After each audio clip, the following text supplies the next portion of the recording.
Biofriendly Podcast. It's the Biofriendly Podcast. Sound like a hurricane. Dun, dun, dun, dun, I like dun, to dun, I like dun. to open the podcast with two things. One is that Jacob keeps kicking Mike's Mike stand. Michael's stand. Mike stand. Mike stand. And the second thing is also that Jacob is the greediest. I am the greediest. Yeah, greediest. I am. Why am I the can't greediest? believe Noel? that you took instead of giving me the place to put my water next to you, you got ahead and took the table for yourself. I did. I did. And you didn't provide me a bench. You Nope. didn't provide me a tea. You No. gave me nothing. And our No. guest came all the way from Sacramento, California, all the way, and he has nothing, nowhere Nothing. to put his things. Yeah. He's sitting there. Poor guy's got an iPad on his lap. Yeah. What a nightmare. This show's a joke. I'm leaving. Well, that's Is that actually. Mike's out? Should we add that to the text? What? This show's a joke. This show's a joke. That's going in. I think that's it. That's going in. Well, this is kind of monumental, even though I totally am a table thief. It's a monumental episode because we have the first in-studio guest. We've had guests before, but never had an in the Biofriendly studio guest right now. This is a miracle. It is a miracle. And this guy may look familiar to you longtime listeners because he's been on the show before, but via Zoom. Yeah. But this, ladies and gentlemen, Or is, if you followed our adventures Yeah. when we were not showering, yes, not the shower strike, which is coming up which is again. happening again. But when we were not showering, Mike Yes. was one of the ones not showering. Mike's actually taking place in another challenge. Well, let me see his that name you first. invite us to. Mike Carroll. Michael Carroll. Go on with this challenge.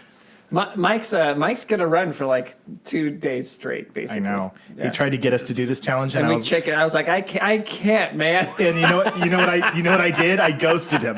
You ghosted him. I've never ghosted anybody in my life, but when Mike said, "Hey, do you want to run for 2 days straight?" I just ghosted him. I was like, "I'm not answering this." Mike, tell us specifically Yes, exactly what it is that you're doing. Yeah, so specifically, I'm gonna join that crazy man David Goggins and do his challenge, and it's pretty amazing. He's already raised a ton of money, like probably something close to $500,000 between all the different charities that are doing things. Jeepers. Wow. But what we're gonna do is it's a 4 by 4 by 48. So we do 4 miles every 4 hours for 48 hours. And then I think he's actually sneaks another 4 miles in on the last thing, so it's actually 52 miles in 49 hours. Hearing it again makes me want to lay down. What a jerk. Yeah, Yeah. it's a terrible idea. People that inspire other people to go do stuff like that. I mean, know. it's so It's selfish. How can people do that kind of thing? So Right? rude, It is. I am blown away that you yeah. want to do this thing. It does sound like an incredible thing to do. And I would like to get to a place in my life where you say we should do this challenge, and I'd be like, absolutely, I want to do that. But So Dave, these two, I proposed we do this, and I challenged them, and they completely wussed out. I didn't hear the Absolutely. challenge. What When was the you see challenge? I these don't remember. faces I have here, no just recollection. know that. it was eat ice cream, eat a whole Yeah. pizza, and watch all of Netflix. That's the challenge. Madam Congressperson, I have no recollection of anything that was said. Well, can we cheer you on while you do the challenge? Here's the thing: my legs are. So I started working out You have been, for the first time in forever, and it's noticeable. and and my everything hurts. This Yes. morning I got up and I had to do. Today was core day. Yeah. After I just destroyed myself on leg day, so now my legs are ruined, and I can already feel that my mid's going to be ruined. You're all ruined. I'm ruined.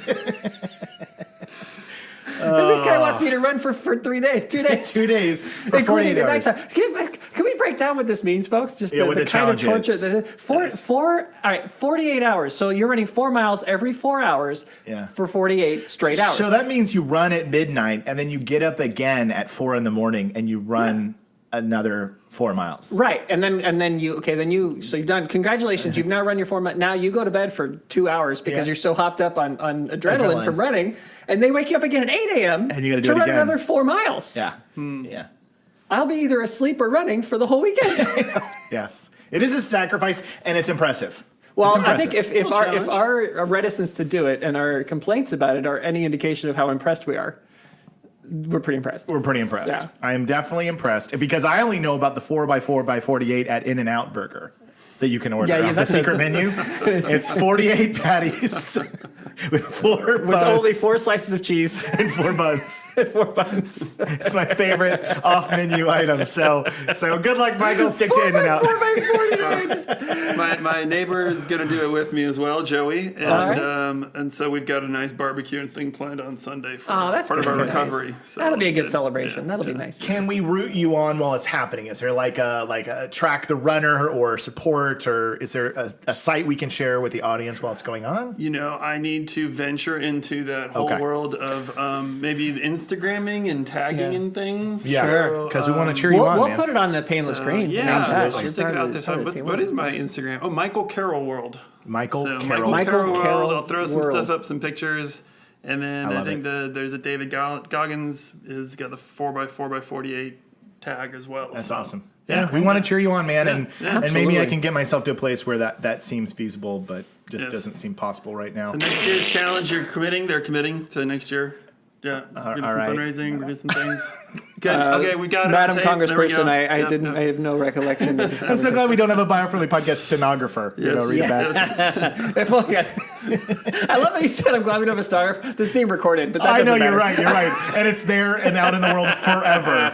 You can literally hear me say the thing, not just read it. But welcome, Michael Carroll, back to the podcast. This is only your second time on, right? Because Only my second time on. Yeah. Apparently, I scared most people off last time. So No, actually, it's yeah. You're wanna- very popular. you wanna hear something? Whenever Yeah. Michael comes on the show, it actually blows up. our Really? episode with you was one of our most listened to of all time. Wow, that's It pretty continues awesome. to garner listens as we speak. People still And that want was to like have a year some. ago. Yeah. Yeah. Yeah. So it took me a year for you to tell me that. Yeah. Well, I don't like Okay. to. I don't like to reveal Okay. things that cause your ego to get any bigger. Yeah, you're already doing a 4x4x48. It is a problem. for Pete's sake. I know. Yeah. But today we're last time we had you talking on about the water energy. So we're Yeah. doing that again in a way, but we're doing We're a different talking form of water. Totally sustainable energy, and the water was a big one, right? Yes, Because yes. of the Helios Powerball, Yes. which Mike told us about. But yes, we said to Mike, hey, because we found out Mike's coming in town, we didn't just send him down during COVID so we could cough on him in Right. front of all of you. Although This I was have many times. Absolutely. Yes. This was timed out because Mike had to come down and do some work because we also work together with Biofriendly. Mike is one of the product inventors of Green Plus that we talk about all the time, as well as an engineer and a gigantic brained math guy, and my brother and Jake's And friend. an all-around good guy. All around good guy. But we thought, Mike, if you're coming down here, we should do a show. We should get you on. We Absolutely. should hang out. So Mike said, there's something that I actually did want to talk about Yep. that might be of interest to people who care about the environment. So, Mike, what was it that you told us the idea you pitched? I had some thoughts, which I've been kind of getting together a little bit, to be honest, but on this the water cycle and what's been going on with the water cycle and global change. One of the fortunate things where I'm at, up in Rockland, Sacramento area, we've got a lot of skiing. My girls love to go skiing with me as well. I took my daughter Grace the other day. We kind of had a little day away. It was awesome. But yeah, just all that got me thinking about the water cycle, and so we've got we can throw up an image of what that looks like. Yeah. And just kind of going over the basics. I think everybody, for the most parts, understands this. But you've got the oceans, you have evaporation. A lot of that can be enhanced by low pressure systems, so it makes more of the water come up off the ocean. That's how we get these bigger storms. When the water is hotter, more of that water will come up, and so you get these bands around the center of the earth particularly, where we have these higher temperatures right now, and a lot of that affects how much rain and things have been coming. And also the bigger changes that have been happening lately, where we have bigger events, where we've got a lot of more rain, and then bigger gaps as well. Because, So you have longer periods of sustained rain and then longer droughts. yeah, exactly. okay. And then you get these high pressure systems. So when you have low pressure, you also have high pressure. So it's the air around the earth is kind of moving, right? So you have places where there's less of it, so there's literally less air. And then places where there's more, so the air is piled up and it's actually heavier and bigger and pushes down. And so that actually stops as much evaporation and will also block kind of airflows and things. That's particularly for California.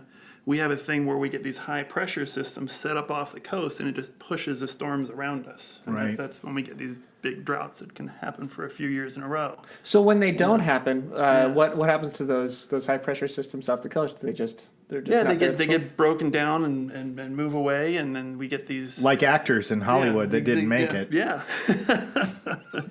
Right? So basically Hollywood is the reason we don't have rain or do have Yeah, rain. like if you get broken down, you leave. Yeah. And that's what happens with the. Is that the example? So pretty much it's like if we stop watching the rain movie, right. then They'll the give high up. pressure system will give up, go away, and then we can get some. Every rain moves to Hollywood to try to make it. And so few really do. So you really do. Would this be a good time for me to put the water cycle symbol water up cycle there? up there, and you can kind of see that. Yeah. So it's here So it's now. here. If you're watching, Is you there can see room it. above the head, or are we just going to put it above in front of my face? It's going to be over your Front of- face. right here, ladies and gentlemen. Ocean coming here, and you'll see the air coming across, and then where we are in California. California is a good example just because there's a lot of data here, because we've done a lot of research. Yeah. It's an interesting case because we've got these huge mountains at Sierra Nevada, so when the water comes off, it hits those, falls into snow. And looking into some of this, some of the studies they've had since the 1920s or so, we've lost about 21% of our snowpack on average. Oh, So wow. that's water storage that's been occurring over the last 100 years or so. Yeah. In the last Compared to 100 what years, it's we've been. lost 21% of our snowpack. Yeah, on average. Oh my And it's God. like the western half of the U.S. You Yeah. know, Colorado's, the Yeah. Utah's out here, that area. So that's the kind of change that's. Is that from happening. warming because it's too cold to stay up there, or is that from less rain? So I haven't had a chance to look into the data fully on that, but I would say it's a combination of both. Yeah. From the warming, also from these higher weather events. So what will happen is, we get these big snows. Yeah. But then you get the warming that happens really quickly. So then that water floods away a lot faster. Yeah. So the snowpack may be there. They do try and do measurements at the same period of time, as they're doing it, so they have a comparative thing. But it's also relative to when the snow is happening and not happening. So if it's not sticking around as long, so we may be even getting sometimes more snow. But if Wow. it doesn't stick around as long because we're getting higher weather events, then it's moving away. Right. And so one of the things I learned, and I gotta knock myself off my little high horse here a little bit. That's what the podcast is for. Yeah. That's all we like to do. I've been love preaching, that. I'm in the water industry and talking about dams and big weather events. And one of my big considerations is, we've got these big weather events, and you have, a lot of rain followed by periods of not a lot of rain for a long period of time. Yeah.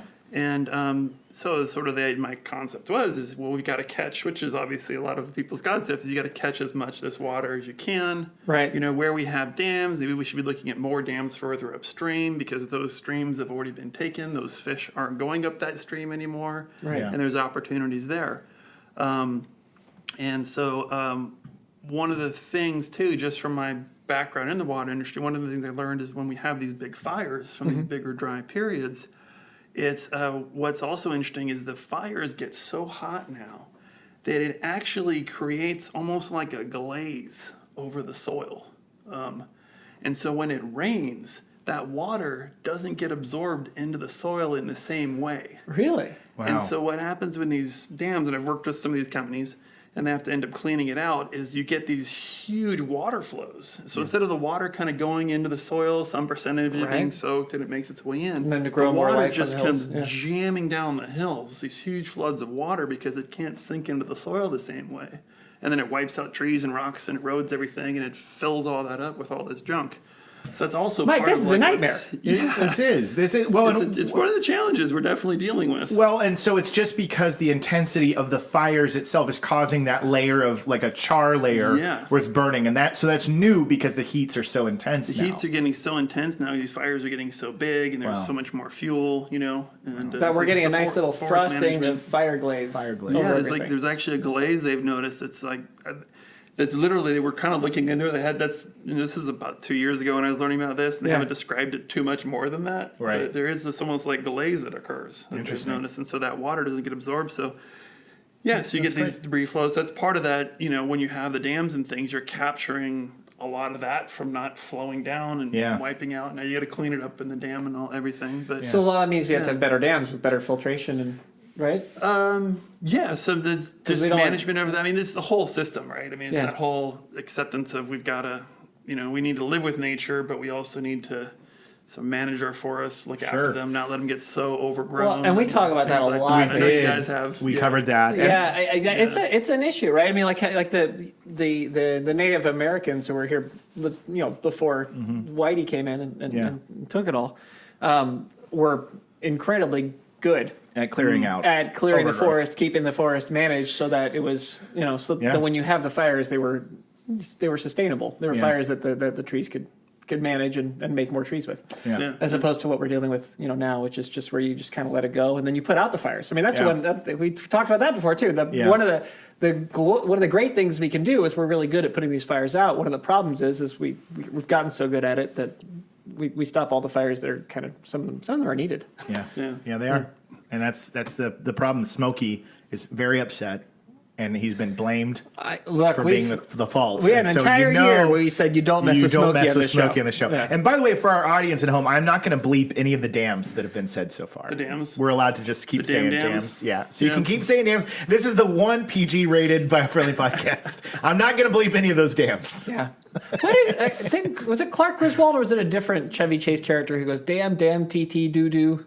I don't reckon. Damn, TT doo-doo. Do I have to bleep that? No, because I'm talking about dams. You're talking about what holds Dams. water. Yeah, right. obviously. Good. Good. I don't know what TT and doo-doo mean, but I I was don't really... know, but I want to find out what that comes from immediately. But we'll do it after the podcast. Yes. But sorry, Back continue. to But what we're talking about. so it's Yeah, interesting. So one of the things, so I was as I was looking into this, I was a little bit more prepared than some of the things I've learned. You're not supposed to be prepared on this show, Yeah. just so you know. That's Well, a big, they throw up this other chart here on the reservoir capacities for California. Yeah, they've got, this is a neat one I found, and it's got a list of the reservoirs. And right now we've got about 50 million acre feet There you go. that we No. can capture. Okay. With the reservoirs, there's one or two other good spots we probably could put some reservoirs in that kind of are generally agreed, is my understanding. Okay. But if we look at the groundwater capacity, and that's where I hit that button, that's right? where you hit that button, Boom. Watch what happens. right? What? So we have a groundwater capacity What a of website. 1.3 billion acre feet.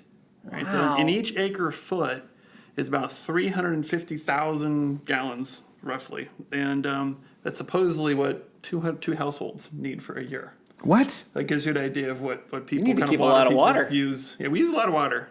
Wow. 350,000 gallons Yeah. is what 2 households use in a year? Yeah, that's what the site said. It's a Jacob, you're going to have to get your son out of the shower. I am going to have to get him out of the Yeah, shower. yeah, I mean, that's right. I do remember hearing that. Sarah Evans, I had to shamefully confess that my son was taking like 25-minute showers. Wow. No, this is a Stanford site. So this is these are from some smart folks that we're getting this from. So So just to give you an idea, we've got a capacity of about 1.3 billion, but we're down to about 850 million. So that's how much we've kind of used up over that period of time. This is measurements again going back to about 1921. Don't hold me to rough numbers. So that's what we've changed over the last 100 years or so. okay, break that down for the dumb guy, because I don't know if I'm following what that means. Speak to me like I'm a 6-year-old, because I don't know if I follow. So we've used up about over that time period. We've used up what is that? I should have done this math in my head No, it's before, okay. but about 500 million. 500 million acre feet Okay. of water. Of groundwater? Of groundwater over that period of time. Yeah. We have in the storage only 10% of that in our dams when they are at capacity and we don't have droughts. Oh. So what that's also has happened too is in the Central Valley where the farmers pump water to grow their food and do things. The whole Central Valley of California, the southern part of the Central Valley actually has gone down almost 30 feet over that same period of time. Wow. So let's compare this, Jacob, to Scrooge's Money Bin. Okay, that's perfect. Okay. Noel speaks fluent Jacob. So let's suppose that Scrooge McDuck has a fantastic The vault of business, the gold right? coins. He's got a business now. Scrooge McDuck let's suppose that he inherited Okay. a whole lot of money in that money bin. Okay. Now, that money bin is big enough for us. We've all seen Scrooge McDuck swim in the money bin. It's the size of a huge. building. It's massive. It's just enormous. Right. Now, Scrooge McDuck also has his own businesses that are doing pretty pretty well, or had Right. been doing pretty well. Yeah. Where he would then, basically, with those businesses, he would fill up little pots of gold that were Right. nowhere near as big as the money bin. Right. But you have some pretty good pots of gold that he was putting up in different places, right? Now those added up to about like the first floor of his 10-story money bin. Okay. Gotcha. Okay, Yeah. That's how much he can get. He can make every month, right? Every month, The yeah. problem is Scrooge McDuck has been spending too much money. Oh no. So Scrooge McDuck he uses up what he's got in his storage, right? Yeah. And in his 10% that he makes. Yeah. But he started taking out of the money bin. Oh no. So now that money bin was originally at how many acre feet was it when it started? 1.3 billion. 1.3 billion Scrooge McDuck pennies, which is huge. 10. That's 10 stories. Yeah. And now we're at 850. 850. So he has used 450. like 3 stories worth of his money Okay. to keep up with his spending. And so now running- Scrooge McDuck's tower, which was 10 stories tall of Yeah. pure gold, it's still 10 stories tall, but there's only like 7 stories worth of gold in it.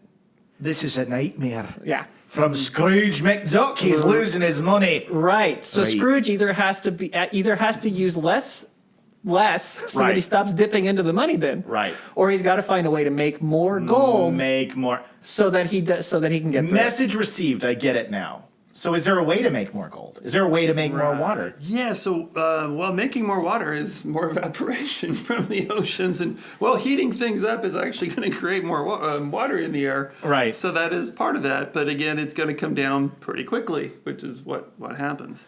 Yeah. Now, one of the things they are looking at and doing is re-injecting the water back into the aquifers. And I know there's big projects here in Southern California where they're taking Now define for all wastewater. the just because it's Yes. so define for all of the regulars out there what an aquifer is. So an aquifer is a section of water underground that we pull from to when we're saying farmers are drilling wells and pulling the water up out of the ground, and that goes down a few hundred feet, sort of thing. Okay. Maybe 300, 400, 500 feet is about how deep it goes. When you're the background in oil, when you go down below that, you're typically going down below, at least 12 to 1,500 feet or further when you're starting to produce those kinds of things. Gotcha. So there's quite a big gap between those two. Really? And so what's going on is there's 2 things. So we're looking to re-inject water back into those aquifers, which they're starting to do a lot around here, where they're taking water from the wastewater treatment plants. Instead of just putting it out to the ocean, we're letting it percolate through those natural barriers, which cleans it up and gives us a lot of groundwater, which is some awesome projects are doing here. Yeah. Some of the challenge with that, particularly in the Central Valley, is we want to re-inject that water, but as you can imagine, we've sunk everything 30 feet. So now what's got to happen is you're putting that water, you got to kind of take some energy to put that water back in because you've You now gotta lift all the ground. got to lift everything. 'Cause Yeah. You've compressed all that soil down, and so Yeah. now you've got to get the water back in there. And you kind of, if you think about it, you have to actually physically lift all that back up. Wow. So, Which is get the water back complicated in there, and which expensive. It is. Well, it just takes some more pressure and a bit more energy. Right. And so the idea being is like, again, some of the things the oil field we have is we would actually, on some of these wells where you're pulling oil out forever, you actually create almost a vacuum down there. So when you would try and put water or something into a well, which is part of what we do, it would actually suck it all away down below. But this is a different situation because everything's been compressed, and so now you have to actually push it in there to get that to swell back up. Interesting. It's as if the top of the money bin Yeah. was caving in on top of all the money. Yeah. So in order for you to get that money into the hole again, you have to like push it down so that it pushes all the rubble back up and turns it into a building again. Yeah. And Yeah. so Got it. Yeah. So what? Thank you. So we need to start looking at doing that, and so where you would need to get a cycle. You could probably use a lot of the dams now, but again, this is an infrastructure thing, energy, money thing. You got to be able Right. to pull more of the water out of the dams during the winter times to push that into the ground. But the issue is ideally you would do that with environmental sources, solar, things like that. Yeah. But it's in the winter time when there's a lot more cloud and you don't quite have the excess. renewables aren't available. Ideally, you do it more in the summer, so there's that challenge as well. So that's something that to really fix that number, to get that storage up, you got to try and take as much of that as you can to put into the ground. And so when we do have these big events, there's a reservoir near us called the Folsom Reservoir, and we had one of those big winter events a few years ago. My understanding is they basically could have filled that reservoir, which I think is the 4th or 5th reservoir, biggest in the state. Yeah. It was like 8 or 9 times that year. Oh my gosh. Really? And so you could have put, You could have put 9 Folsoms. yeah, you could have put something like 100 million acre feet back into the ground. Yeah. And Wow, 100 probably- million acre feet. That's an entire floor Yeah. of Scrooge McDuck's Yeah. Muddy Bin. Yeah, so But we weren't able to put it back in. No, Because we didn't have the. we can't get it in there. Well, we don't have enough dams. We don't Yeah. have enough reservoirs. Well, and as I was reading Wow. this, that's where I was kind of like checking myself on some of my preconceived thoughts. Is Sure. we have the reservoirs. We do. We do have the reservoirs, but how can we manage those reservoirs and use those reservoirs to get the water back in the ground? Now, this leads into another challenge, which I was looking at, The reservoir Is- dogs. is reservoir dogs. We haven't even. They're always lapping up all of the we water hadn't even- before you can put it back in the We hadn't ground. even discussed the reservoir dogs, but they're a huge problem. They wear suits and they lick up the water. So, All of the water. Anyway, I know you got your thing. Yeah, but well, I just, actually, there's two things. So But they one, have a hell of a the soundtrack. other one I was talking about is just while I'm on the aquifer thing, and when you're closer to the coasts, and we'll throw this one up, it shows actually saltwater incursion. So as you suck the water out near the coast, Yeah. there's a block where the salt water really won't mix very well with the fresh water. And Okay. so the fresh water actually keeps the salt water out of the reservoir. And There's a barrier there. But as you suck that water out, the salt water comes in and fills that gap. So that's kind of near the coast, which is more snap. of an issue here in LA versus Yeah. in the Central Valley where you're not next to the ocean. Right. did that have to And do with so that graph, that that's picture? yes, that graph there. So you can see as you would start taking the water, the fresh water away, that seawater starts moving in, and that zone of dispersion, which you have there, starts moving under the land. Wow. And so that's also one of the big important things they're doing, where they're re-injecting that fresh water, and that helps push that back and keep that back. And so Otherwise, that's that gets yeah. into the water. that gets into the water. So we're talking about Yeah. it's as if there were. Let's suppose the bottom half of the money bin is cold hard paper cash, Yeah. Yeah. and there are moths. Okay. There you go. Okay. I'm with it. And the moths are pushed out by enough. If there's enough of the cash in there, it kind of keeps them sort of like a cash wall that keeps Right, them out, right? right. But as you start to suck it out and some of the moths get in, they start to eat up the cash at the bottom. And so Scrooge starts losing some Money. of the money from below, Yeah. and it turns into like half cash, half moths. That's why you bury your gold. That's where you bury your gold. I get it. I get it. And so this has to do with the complexity between having fresh water and salt water. That seems Yeah. like a big issue there. Is that whenever those two things cross, it's bad. It's bad news yes, because it yeah. completely Well, contaminates. once you get salt in the water, it's in the water. it's in the Yeah. water And and it this- contaminates the fresh And this water. kind of leads into the other challenge with this, and like with the delta and the smelt fish and stuff, is when Yeah. you have the fresh water coming in. There's a certain kind of briny water, right? So it's Sure. a mix of fresh water and salt water where all these fish and creatures and things live. Right. When we have these big gaps, a lot of that salt water, like we've got the underground thing, but also on top of the ground, that salt water comes into those areas there, and they're used to having a certain amount of water flowing through. And with those changes in snowpack, and if you've got the snow there, it kind of dribbles down over a period of time, which is what they're more used to.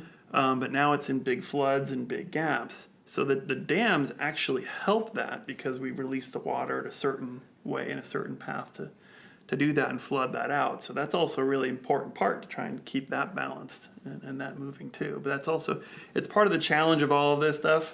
Right. And I was going to say it sounds like a bit of a bummer run. There's all these challenges, but this is how you fix these things: is understanding what the challenges are and what you kind of need to do, and realizing some of this stuff. Like to me, it was actually really encouraging looking at all this because just on that storage and underground and that capacity there. Right. It's a challenge, it's a technical challenge, but it's one we can overcome, which we can. We have a lot of smart people around. Right. That would actually make a huge effect in terms of being able to balance things. Yeah. So I have a question actually that I've often wondered, and I haven't looked into, and maybe you know the answer.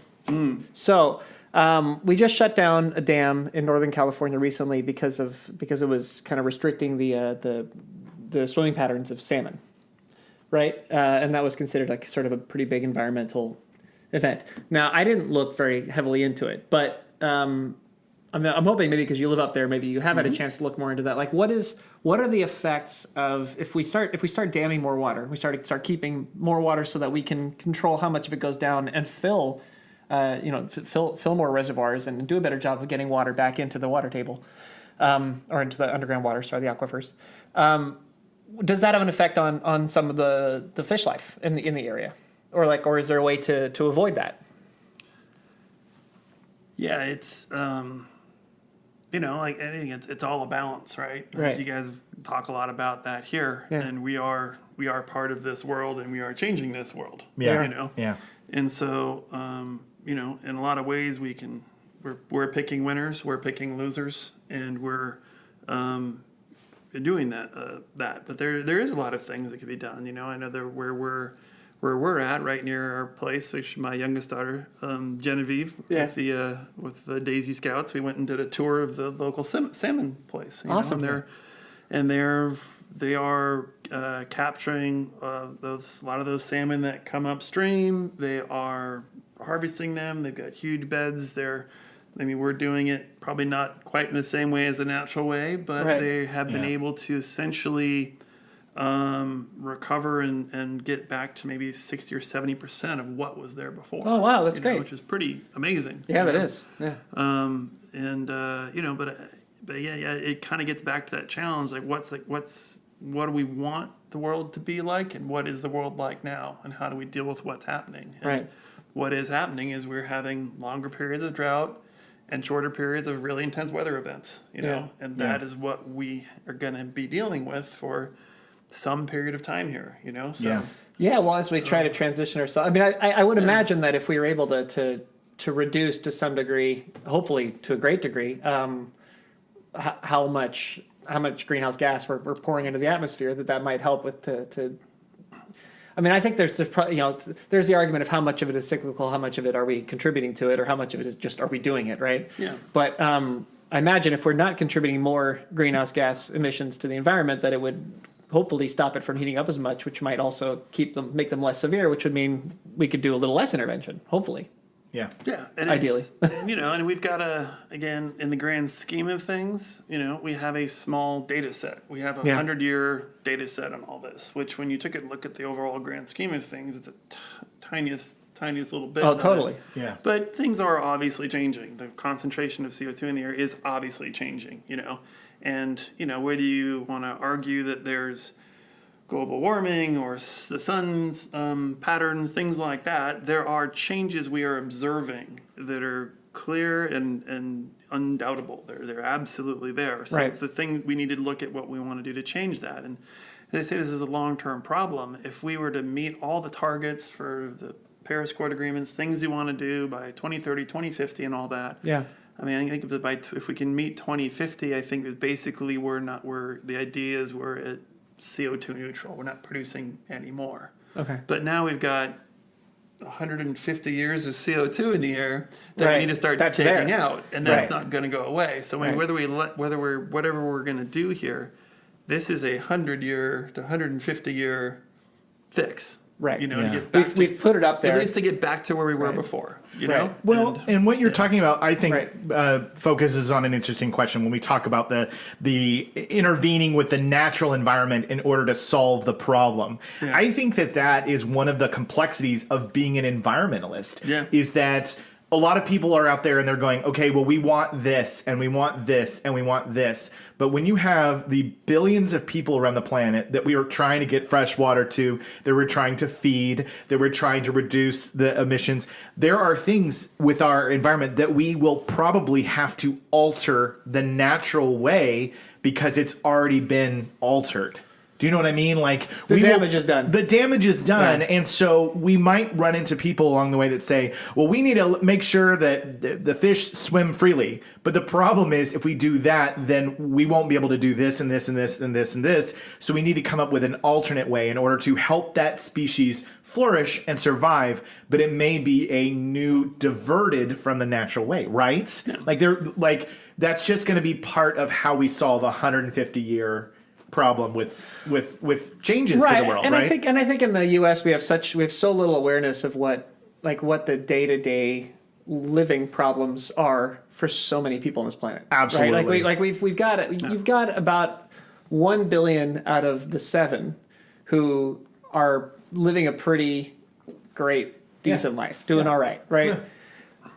It is shocking how many people. I mean, gosh, when we have Sarah on the show talking about what's going on in Africa, the amount of people who just don't have water. They don't have water. Right. There's plenty of water in the aquifers there, but they can't get to it. Right. It's not. They can't even get to it. Right. Right. So Right. this is just talking about someone just drinking to survive. Yeah. Forget they don't give a lick about salmon, about emissions, about anything. No. They just want a drink of They water. want to get up tomorrow and drink a glass of water. And that's the majority. That is a super majority. It's more. It's most of Billions the people on the planet. Are billions of not, people not around the necessarily planet. that bad, but have different varying degrees of those kinds of problems. Yes. And so when you ask all these people that you're like, well, no, hold on, what you're doing because we gotta solve this, this problem for a fish. It's like at some point people just don't care. Right. And in order to get, we talk about this all the time on the show too. In order to get agreement, you have to make it so that people are able to do it. Yeah. Yeah. Because otherwise it'll never get done. It just will never get done. Yeah. So it is complicated. That's why it's a complicated thing. It's just that so much of saving the planet will require the word I'm looking for is meeting somebody halfway on certain subjects. You're going to have to go, okay, I know that's what you would like to do, but in order to accomplish that, I need you to come a little bit my way as well. It's gonna require a lot of give and take in order to solve these problems. Well, let me tell you a really fantastic way to reduce greenhouse gas emissions on the planet significantly. I don't know the exact percentage, but significantly. Okay, tell me. Ready? Okay. Yeah. Everybody on Earth, stop using your phones forever. Yeah. Right? Put them down and never pick them up again. Yep. Stop using them forever. Be done with them. Yeah. You'll make a huge impact. Yeah. Huge impact on because Exactly. we're using so much less energy. Yeah, and the tech companies won't make any more, and it'll be done. Right? Let's just finish Done. it. Let's just Finish be done with it because they use too we will much save electricity. so much, right? Yeah. That is a perfect example. But will people do it? no. No. Never in a billion. The government would never allow it because they'd stop getting their money from the tech companies to keep getting elected. I don't want to get in trouble with the tech companies because it's They're a listening right danger now. thing. They're listening right But- now. but- But what we've done with our system is we still have our computers with all our information on them and our phones with most all of our information on them. Our and then lives, we now yeah. backed everything up to the cloud. We now have all these cloud systems. Yep. So essentially, what we've done is we've doubled all that energy usage for everything. Yep. Yeah. Yeah. Yeah. Right, because it's all backed up. So Yeah. you're right. So it's not just in one place; it's also on a server somewhere. And Yeah. Which is in probably multiple servers and Multiple places, servers in multiple 'cause places, They back so up on their together, backups exactly. and everything else. Yeah. And that's where we're at. But I think that's that, energy consumption. Yeah, and I think that ties. I mean, I know that sounds like I'm like, whoa, hard left turn from water cycles, but I think that we are going to see in our lifetimes a lot of solutions and creative ideas because we talked about the smart ideas on how to get the water out or put it back in the aquifers and do that. We're going to find some great ways to solve problem A, B, and C. Right. But it will come with a new problem, D, E, F. We talk And about it all the time. What's the next problem? Right. And it's always going to be there. And so this will require humanity to be a little bit patient with how we're going to solve the problems. And nimble. Willing to jump and say, okay, this has happened now. So what are we going to do about this? Yeah. How are we going to keep And things? not out there with picket signs saying, you're killing all the salmon.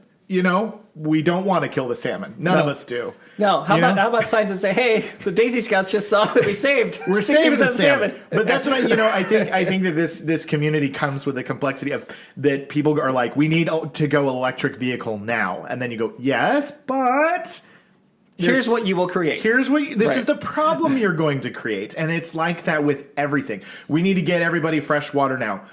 We'd love that idea, but we have a problem because we've got 7 billion people on the planet Earth, and if we did that, then we have to change this and that and the other thing, and so it's just always going to be that way. Yeah, well, just as like one of the solutions that they are doing and working on there, which is really neat. And I grew up down here in Pasadena with you, and obviously, and then I moved up there in the last 5 or 6 years.